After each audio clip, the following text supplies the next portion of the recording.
అందుకే బాబు ఎదురు చూస్తున్నట్టుంది. ఏమిటో ఆ బహుమానం? బజార్లో కొనులేనిది. పొరపాటు పడుతున్నారు బాస్. బజార్లో కొనలేని డబ్బు ఉండాలి గాని ఆట వస్తువు మొదలుకొని ఆరుదాని వరకు అన్ని అంగట్లోనే దొరుకుతాయి. ఏముంది? మన కోరికనే వేస్తుంది. ప్రతాప్, ఏమిటి మీ కోరిక? నిశా ఖుషి మొత్తులో ముంచి రోజు ఆటపాటలతోటి మమ్మల్ని ఆనందం పట్టేయాలి. అదే మా కోరిక.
మర్యాదగా వచ్చిన దారిని వెళ్ళు, లేదంటే నలుగురిని పిలిస్తే కుక్కని తరిగట్టు తంతారు.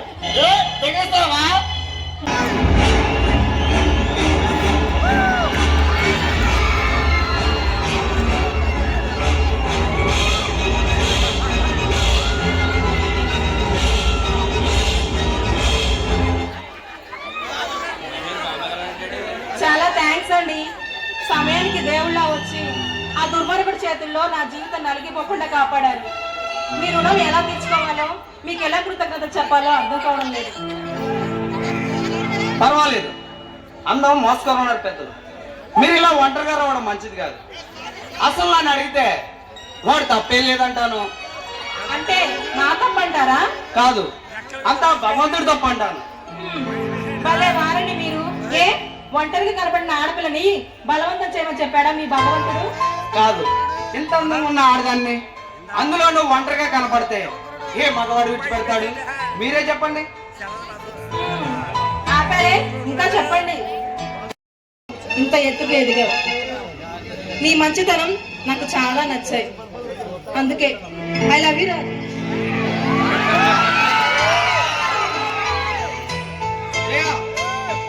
ఏమిటి నువ్వు అనేది? మీరా గొప్పవారు, నేనా పేదవాడిని? నేను పేదవాడినే కాదు, మీ కులం వేరు. నా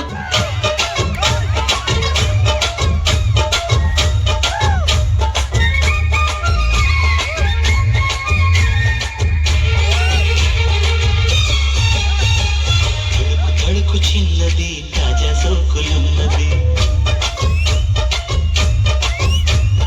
చురుకు చురుకు చిన్నడు చిట్టేదాకా ఆగడు. కోల కళ్ళల్లో కోరికున్నది. కోల పక్కల్లో వాళ్ళనున్నది. సై సై అంటూ సమర కొట్టి సందు చూడాలా. పై మరపించి ముద్దల్లోనే ముంచి వేయాలా. అద్దిమితం అద్దిమితం అద్దిమితం అడుగు అడుగు చిన్నది తాజా సోకులున్నది.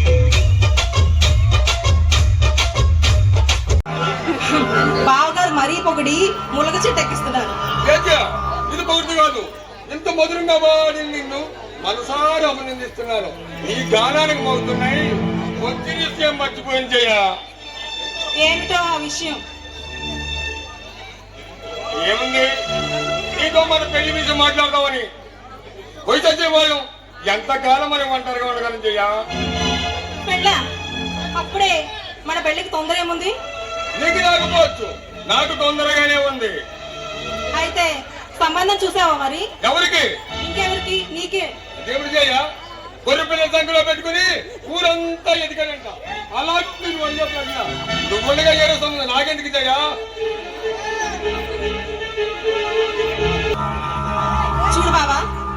అందమైన ఆడదాన్ని అందుకోవాలనుకోవడం అవివేకం.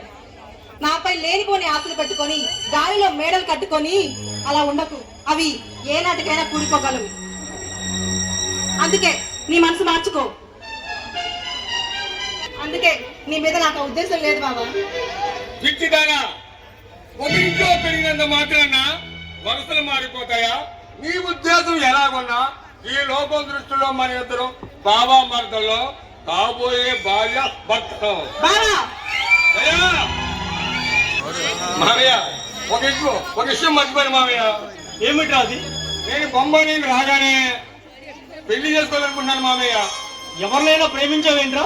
అదేమిటి మామయ్య, మన చెల్లి ఉండగా ఏడవడు ఎందుకు మామయ్య? రే కుమార్, సమయానికి బాగానే గుర్తు చేస్తావురా. జైకి వేరే సంబంధం కుదిరింది. మామయ్య, చిన్నప్పటి నుంచి నన్ను పెంచి పెద్దవాడిని చేసి మొదటి నుంచి జై నాకు ఇచ్చి పెళ్లి చేస్తానని ఎన్నో సార్లు చెప్పావు. ఇప్పుడు ఏడో సంబంధం కుదిరిందంటావా? ఇది నీకు న్యాయమేనా మామయ్య? అవును కుమార్, నా స్నేహితుడికి కోడలుగా చేస్తానని మాట ఇచ్చాను. ఇప్పుడు కాదంటే 10 మందిలో నా పరువు పోతుంది. మామయ్య, చనిపోతున్న మా అమ్మకు చేతిలో చేసి ప్రమాణం చేసావు, మర్చిపోయావా? నీ అమ్ముంటే అలాగే చేసేవాడ్రా. అవునులే, మా అమ్మ చనిపోయింది కాదు, మాట ఇచ్చి మోసం చేసినా పర్వాలేదు. అలా కాదంటే మాట పరువు పోతుందంటావు. చనిపోయిన చెల్లెలికి ఇచ్చిన మాట కన్నా స్నేహితుల మాట ముఖ్యమంటావా మామయ్య? అవును కుమార్, మనం ఎలాగైనా సోదరుకోవచ్చు, కానీ పరిస్థితులు తారుమారయ్యింది.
కింద 16 మీద 16 మొత్తం 32 పూలు రాలగొట్టి కోటికి బాధ్యత పెడతాను. జాగ్రత్త.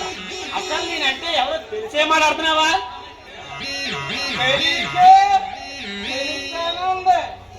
ఆ అందం, ఆ చందం, సవాల్ మీద డబ్బులు అనుకున్నావు. నీ కంటికి నేను శవాల మీద డబ్బులు ఎరుపులే కాబట్టి ఎందుకు ఎవరు నువ్వు?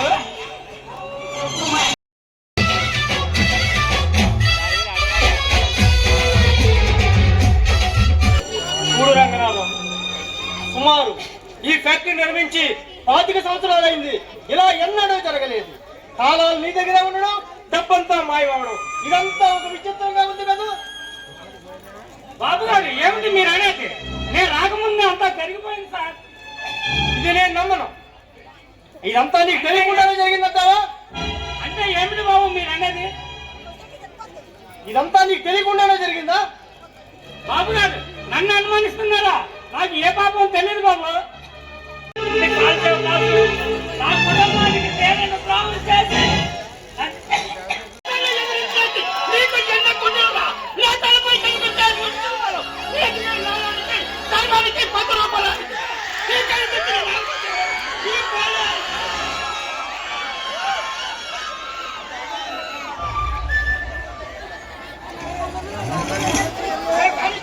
ఇప్పుడు హాయిగా ఉందా?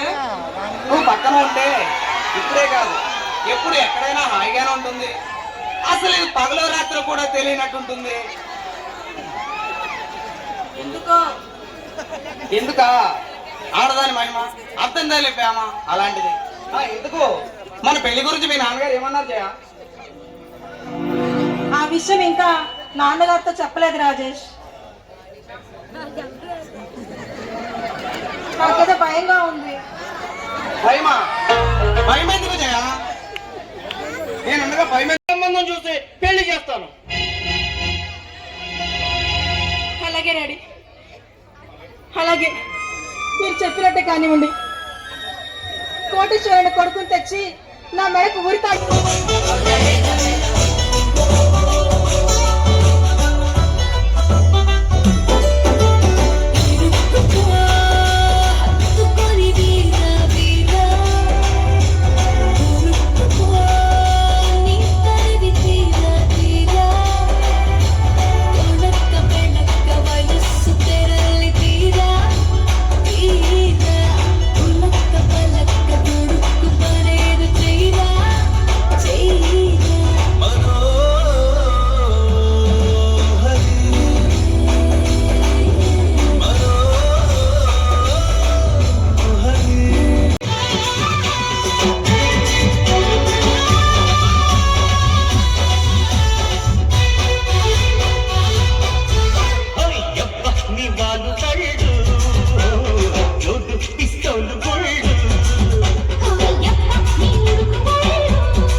ఇదే మొట్టమొదటి రాత్రి.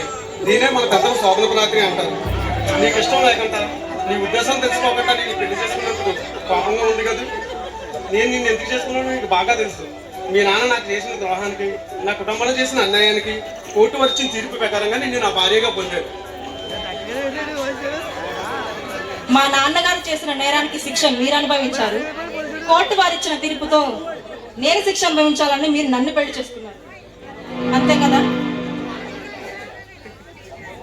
మాట్లాడుతూ చేయాలి.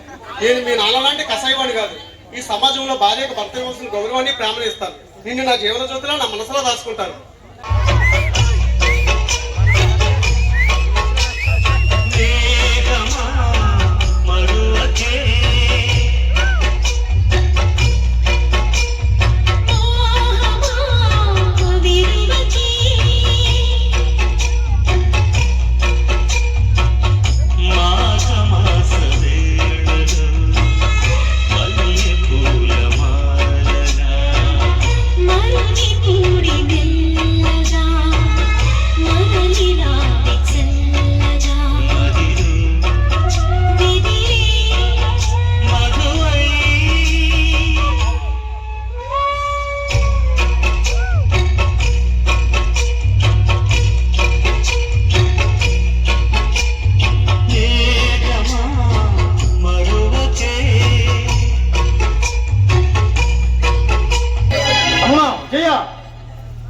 నేను నీకు జన్మనిచ్చిన తండ్రిని కాదమ్మా, నిన్ను పెంచిన పెంపుడు తండ్రినమ్మా.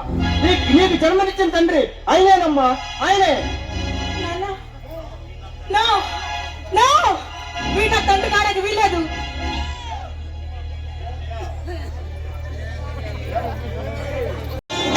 నీలాంటి పారా స్మగ్లర్ ఈ టైగర్ రాముని చంపాలని చూస్తున్నా. కలకత్తాలో కత్తుల రత్తయ్యని, రంగూన్లో పేరు గాయించిన రంగూన్ రోడీ రంగన్ని హత్య చేసింది ఎవరనుకున్నావు? నేనే బే గూట్లే.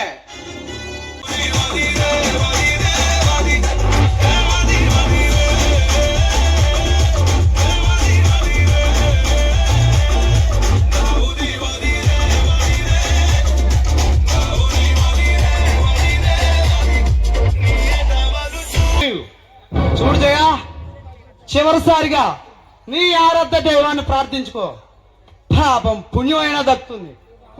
రెడీ, 1 2 3.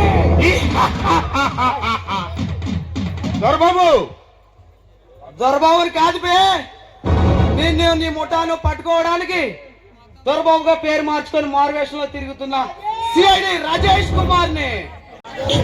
చిన్న చిన్న ఇన్సిడెంట్లు ఏమైనా జరిగినా దానికి మన గ్రామ పెద్దలందరూ కూర్చుండి సమస్యను పరిష్కరించి ఈ రోజు ఇంత అఖండమైన ప్రోగ్రాం జరుపుకోవడం అంటే మన మండలం ఇదే ఫస్ట్ సారి. కారణం చెప్పమంటారా? ఒకే క్యాస్ట్ ఉన్న చోట కూడా ఏదైనా చిన్న డిస్ట్రిబ్యూట్ అయితే ప్రోగ్రాం ఆగిపోతుంది. 4 క్యాస్టుల మధ్యని మరి అందరినీ సమన్వయపరచుకోవడం అంటే బుర్రలో భగవంతుడు మన పెద్దలకు చాలా తెలివితేటలు ఇచ్చాడు. ఆ తెలివితేటలను ఉపయోగించి మన